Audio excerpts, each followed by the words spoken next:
So I hope you found time to just check into the Kenneth L. Johnson Show here on 106.5 WPPM, LP Philadelphia. We're excited to be streaming worldwide and also broadcasting live here on LinkedIn. This show today is special. It is very special for a lot of different reasons. I love the topic. We are going to talk about gender-based communication in the workplace. And if we're going to do that, you know I had to bring a special guest to the show for this conversation. So I'd like to welcome you all back to the Kenneth L. Johnson Show, broadcasting on 106.5 FM, WPPM Philadelphia, streaming worldwide and live here on LinkedIn. But today, with this topic that shapes who's seen, who's heard, and who rises in today's workplace, we're talking about gender-based communication and how understanding it can help leaders identify the real talent that delivers results. I have the perfect guest to break this down. Jennefer Witter is going to be on the show. She's the CEO and founder of the Boreland Group, one of the most trusted voices in modern workplace communication. That's why she's here today. This is what we do. Jennefer, I am going to welcome you to the show. How is everything going today? My gosh, the day has gotten better because you and I are speaking to each other. That's how my day is going. You know, that I love that. That's how it should be. It's 2:00. We're going to set it off. We're going to get everybody in afternoon mode. But, Yes. The Kenneth L. Johnson Show is the place for career, culture, and community. Yes. And this is the work we do out here. And I know you're doing exciting things. Please share a little bit about yourself with my audience. Well, thank you first for this opportunity. I love your show and I always make a point of watching it. Anyway, as you said, I'm the CEO and founder of the Boreland Group. We're a public relations agency and we primarily focus on B2B and B2C organizations. My area of specialization is working with companies that are led by people of color and also are owned by women. And the reason why I focus on these two groups is because traditionally we are under the radar, and the Boreland Group is 20 plus years old, but I've been in PR for 40 years. And so I'm able to bring all of this knowledge and all this experience to my clients, who I consider my partners, so that they can get above the radar. So they get what I call their unfair share of attention, which will lead them to a bigger footprint, hopefully more revenue, and the opportunity, and this is where you come in, is to recruit the best and the brightest. I'm also a public speaker. As you mentioned, I do a lot of things around workplace communication. I talk about implicit bias, which is huge. I talk a lot about gender roles. And so, with the Boreland Group, it's a little bit of everything. And I also wrote a book called The Little Book of Big PR, and it's 100 plus quick tips for small businesses. It was published by HarperCollins. So you and I, Kenneth, are in the same niche. We want to go out there and we want to help our fellow employees, employers, small businesses to get a leg up on competition and to keep moving forward, especially in the area of people of color. You do some amazing things on LinkedIn. I think a lot of people, I used to speak to people and I would ask them if they were on LinkedIn or if they were actively on LinkedIn. And they would always say, well, I'm not looking for a job. And I'm like, that's not the point. No. There are people like you on the platform sharing a continuous stream of tips and pointers to help people get better in a lot of different facets of their career and workplace, right? So that's why I thought it was really important to have you on the show. Where's that come from? I know you're in PR, so you support, you amplify the voices of others. However, you've taken that and really kind of doubled down on it and took it to your LinkedIn profile as well. I'm surprised I have a strand of hair on my head because I pull my hair out when I'm speaking to clients or fellow networkers and they say, oh, no, I don't use LinkedIn. It's like, why don't you use it? It's a way to network virtually all over the world at any time whatsoever to build authentic relationships. And I post on a regular basis. I know what my audience is looking for. I pull back the curtain on public relations to let people know how to use it, how it can be a strategic tool for their businesses. And with this, I have developed such a wonderful global network of people who have become not only clients, I've gotten clients from from LinkedIn. I've gotten speaking engagements from LinkedIn, but I've also made friends. And this is something that I think your audience, their ears will perk up even more. I have generated tens of thousands of dollars from LinkedIn by getting clients, by getting speaking opportunities. So if you're not using LinkedIn, especially nowadays, with the way things are, Katika Roy did that report about 300,000 Black women losing work since the beginning of this year, how employers are looking at using AI and how it's impacting their businesses. You have got to use every tool in your toolbox to get your business ahead, your workplace ahead, your career ahead. And LinkedIn is a tool that you really need to use. And if you're not using it, you are losing out.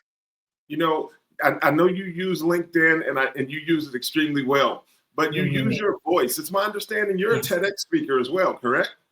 Yes, two-time TEDx speaker. Love it. And yes, and I spoke in 2019 at TEDx Albany, and it was about recognizing and combating implicit bias. And then a couple of years ago, I spoke at the University of Mount St. Vincent on how implicit bias is it's scarier than racism. And I want to make note that with the 2019 event that I did, has gathered over 70,000 views, and I still use it today, 6 years later, on LinkedIn.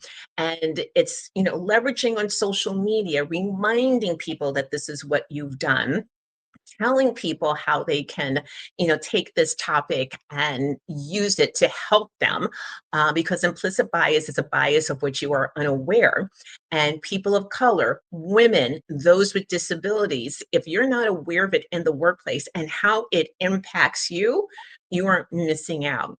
And so I purposely reintroduce it in other videos that I do to remind people, and also to bring people who I've just connected with up to date with what I do, because everything that I do is geared toward the workplace. I love your consistency. I Yeah. love the fact that you've showed up on several occasions to support us at TEDx Harlem. So thank you so very much for that as Yeah. well. I want to encourage the audience to watch both of your talks and listen. Don't just watch them, like them. Trigger that algorithm, all right, and support our guest here on the Kenneth L. Johnson Show on WPPM 106.5. All right, I want to jump right into it. So Let's jump. let's jump. So with that being said, when we talk about gender-based communication, what exactly do we mean? And just as importantly, what do we not mean? Okay, with gender-based communication, it is a very, very dynamic conversation. And the talks that I do usually are an hour, hour and a half. So we're just going to scratch the surface.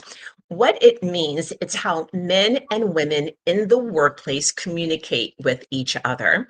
And each sex has a different way of communicating. We are speaking the same language, but how we speak, the words that we use, our body language, all influences the way we are heard and the way we are listened to. And what I feel is that communication is such an underrated skill. It's considered a soft skill, and it should be considered a hard skill, because when you're in the office and you're in a meeting, there's going to be probably somebody higher up, and you want to make sure that you are heard. What is the saying? A closed mouth does not get fed. And so you have to make sure that as a woman, you're getting your ideas heard and listened to. As a man, the same thing. But again, the road can be very rocky for both. And very quickly, the reason being is with men, for conversation, they see it as a way to achieve status, to get their voices heard. They are not emotionally attached to their words, and they are alphas in conversation. And this is driven in part by testosterone. With women, we approach conversation totally differently. For us, it's a way to develop social connections. It is for teamwork. We are more polite in the way we speak to each other. And one other thing, and by the way, everything I say is fact and evidence based. It's not just Jennefer talking and pulling it out of my head saying it. It's all fact and evidence based on multiple studies. Women are fearful of being wrong. And so they will hold off speaking. And if you hold off for fear of being wrong, when you're in the workplace, you have to go out there. Men will go out there and throw ideas. And so what if they're wrong? But with women, we're more tentative. And as I said, men are not attached to their language, women are. And words can hurt. And I have seen where men go at it in a meeting and later on they brush it off. With women, we don't brush it off. And so what happens, the end result, and most times, is that a conversation, Kenneth, that you or I are having in a workplace, you and I may walk away with totally different interpretations that can lead to hurt feelings, anger, and confusion. And that is why it's important to know what it is. I can appreciate that. And I think that's kind of the piece, right? So it's like, why is this topic so deeply connected to who gets Yes. hired, who gets heard, and who gets promoted in today's workplace? And I think you gave us a really good view of what that looks like. So I've read somewhere that communication can determine whether someone is seen as a leader, what communication traits are often rewarded, and which ones are often overlooked as far as leadership is concerned. Can you just touch a little bit on that? Because I think the audience that we're speaking to, the topic covers everyone, right? But especially Yes. leadership, because what you're saying and the way you're communicating is impacting people on both ends of the organization, right? The people above Yes. you, how you're speaking on behalf of yourself and your team, and then the people below Yes. you, how you're leading them. Can you talk a little bit about I feel that the voice is another underrated tool. This is not my natural voice. My normal voice is a bit lower. But when I'm in a meeting, I purposely push it up a notch so that everybody hears me. And I was in a couple of meetings over the past couple of weeks, and I was talking to some people, and I was like, huh, excuse me, what? I can't hear you. I can't hear you. If you whisper, you will not be heard, and it gets annoying after a while. You have to be clear. You have to be precise in your language. You have to make sure that everyone is understanding what you are saying. And you have to be willing to own your voice. Yes, there may be some people who disagree with you, but if you have the facts, if you have the figures, you have to use your voice to stand up on your own. Because if you don't, you're not sure if anybody else is going to be there to back you up. So, as a leader, you have to go out on that limb with your ideas, with your concepts, whether or not you may be wrong, but you have to have the confidence and the vocal tone to say what you're going to say and say it with confidence. I'm going to let you in on a couple of, like, a secret here. There have been times when I didn't know the answer to something, and I went up there and I was confident and I just, responded to it based on my knowledge. And people were like, oh, that's really insightful. And it's like, yeah, of course. But it's all how you present yourself. And then one other quick thing is it's not just the voice, it's body language. Now I'm going to have a question for you, Kenneth. How much of communication is body language? What percentage do you think? I'd probably go out on a limb and say body language is probably at least 70% of communication. You're very close to it. There are some different areas, but most people, most studies have said 85% of communication is body language. So while you're speaking, yes, it's important, but it's how you are presenting yourself as a leader. Sit up straight. Don't fold your arms because that is off putting. That shows you're closed off. If I'm speaking to you, Kenneth, I'm going to look you directly in your eyes because if I'm wandering and you're speaking to me, guess what? I'm going to get the feeling that you're not listening to me. Sure. So, all these things matter. It is the vocal, it is the body language. And when you combine those in a strong package, it doesn't matter if you're the CEO or an assistant, you will be heard. Being heard, that's extremely powerful. I love Mhm. the tips that you share. Here's where it gets just a little tricky, right? So how does the same exact behavior, let's just say assertiveness, right, get judged differently depending on who's delivering it? Men versus women. Yes, yes. This is where implicit bias comes through. And again, implicit bias is bias of what you aren't aware. When women have behaviors that are considered traditionally male behaviors. For example, interrupting is a male behavior. Being aggressive is considered a male behavior. If a woman takes on those attributes or are seen as having those attributes, it can actually damage her professionally. She won't be seen as competent, and she can be labeled with the B word.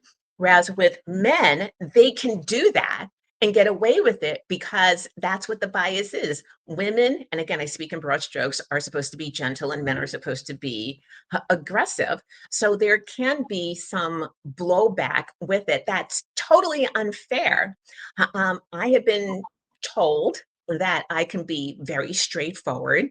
And I was told that when I was a VP at Ketchum Public Relations, and one of my clients actually went to my boss and complained that I was too straightforward. And it was just like, Wow. yeah, I was taken aback by it. So I had to temper my conversation with her, and it went fine afterwards, but it was just mind blowing in that respect. So it's those little things that you don't even think about. And again, that's why I think that this is so important for your listeners to know how much voice, communication, body language is critical in your advancement or delay professionally. Let's stay there for a little while and just talk about what's happening in the professional world.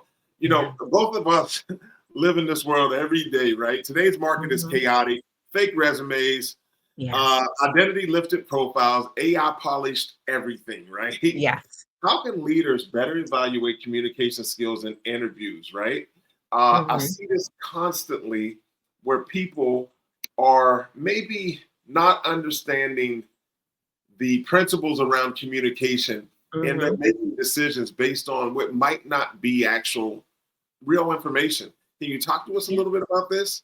You hit a key point in your last phrase, real information. If it's AI generated, if it's a resume that's not completely yours, the HR person, the person who's interviewing you, they're going to be looking at that resume and they're going to dig down into the granulars of that resume.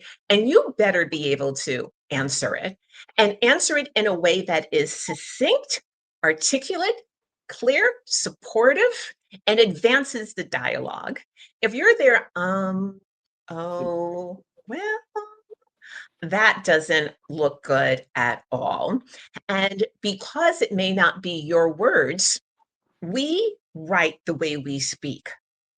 And if you're speaking one way and your resume is speaking in another, and aside, I was working at another agency and I would write some things, my boss would write some things. And one day the client said, I know who writes what. I know what Jennefer writes. I know what Michelle writes.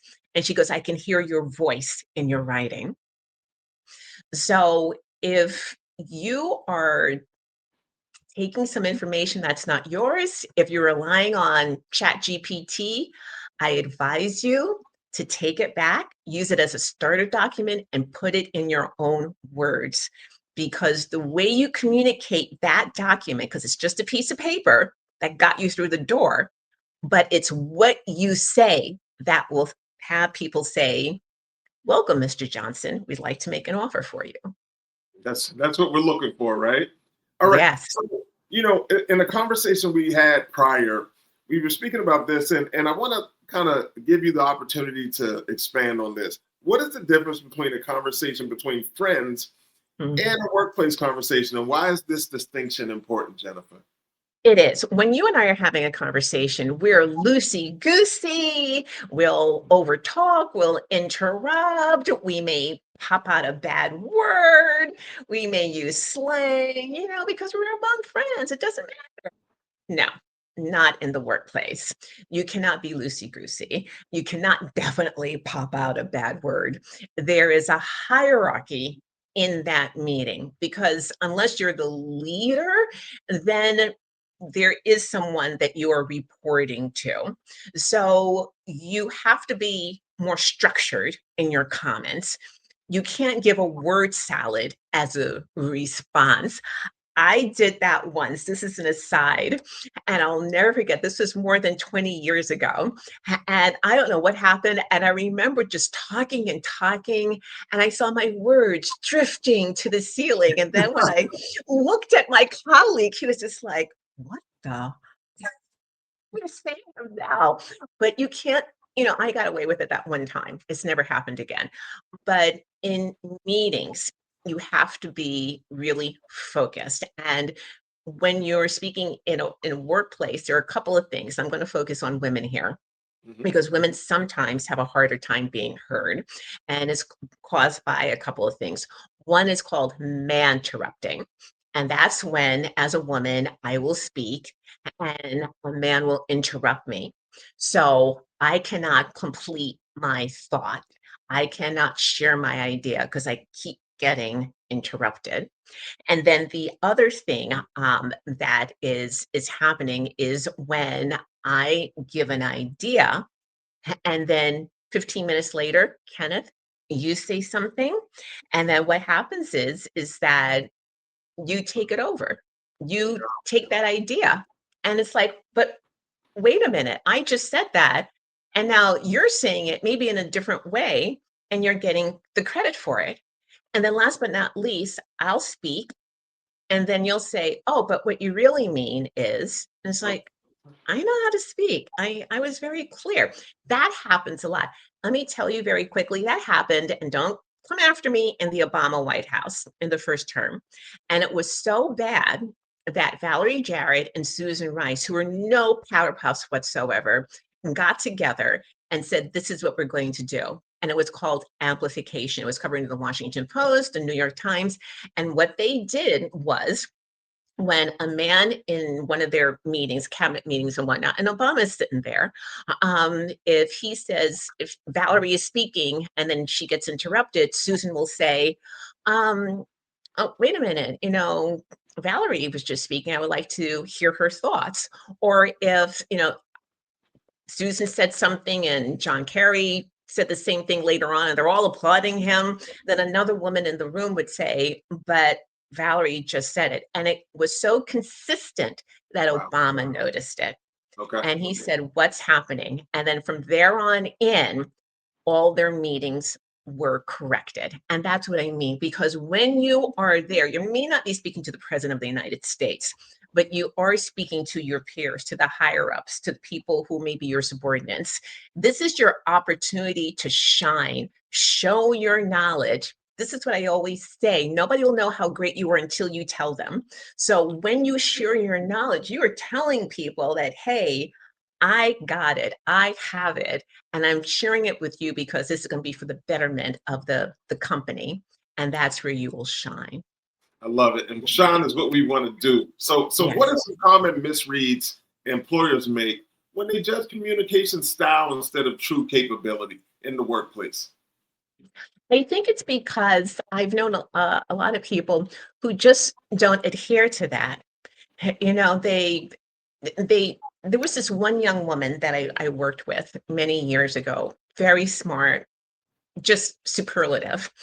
And she was newish to the workplace, maybe 3, 5 years in. And we were in a meeting. She was from a different company. And then whenever she would need to present, the men would overtalk her. And she would be there plowing through, and they would just be having their conversation.